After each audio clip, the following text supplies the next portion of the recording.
সরকারের সর্বস্তরে দুর্নীতি মোকাবেলায় দৃঢ় পদক্ষেপ নেওয়া হবে বলে জানিয়েছেন প্রধানমন্ত্রী তারেক রহমান। আরও বলেন, সহনশীলতার সংস্কৃতি গড়তে চায় তার সরকার।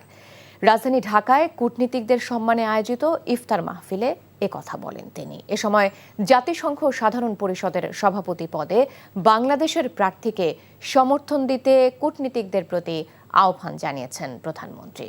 জানাচ্ছেন ইফতেখার রেজা। ঢাকায় নিযুক্ত বিভিন্ন দেশের কূটনীতিকদের সম্মানে রাষ্ট্রীয় অতিথি ভবন যমুনায় আয়োজন করা হয় ইফতার মাহফিলের। যুক্তরাজ্য, চীন, ভারত, পাকিস্তান সহ বিভিন্ন দেশের কূটনীতিকরা যোগ দেন ইফতার অনুষ্ঠানে।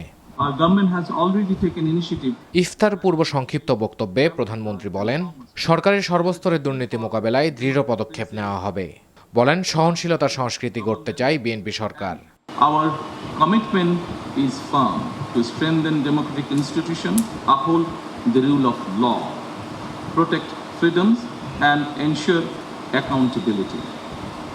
We are equally committed to safeguarding human rights, protecting freedom of expression, and fostering a culture of tolerance. We recognize that public trust depends on transparency and integrity, and we will take firm measure, try our best to combat corruption at all levels of governance. এ সময় জাতিসংঘের সাধারণ পরিষদের 81তম অধিবেশনের সভাপতি পদে পররাষ্ট্রমন্ত্রী doctor Khalilur রহমানের প্রতি কূটনীতিকদের সমর্থন চান সরকার প্রধান। Bangladesh's foreign policy will be pragmatic and sustainable, guided by friendship to all, based on mutual interest, trust, and sovereignty.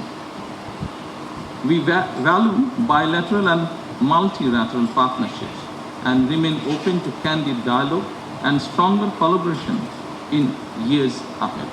To introduce our candidate for the presidency of the 81st session of the United Nations General Assembly, Foreign Minister Dr. Khalilur Rahman.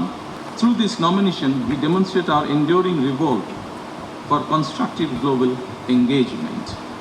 I look forward to your government's support to his candidature. জলবায়ু নিয়ে বৈশ্বিক অংশীদারদের সাথে টেকসই কাজ করতে বাংলাদেশ আগ্রহী বলেও মন্তব্য করেন প্রধানমন্ত্রী Tarique Rahman. Climate resilience and sustainable development. Iftekhar Reza, NTV news, Dhaka.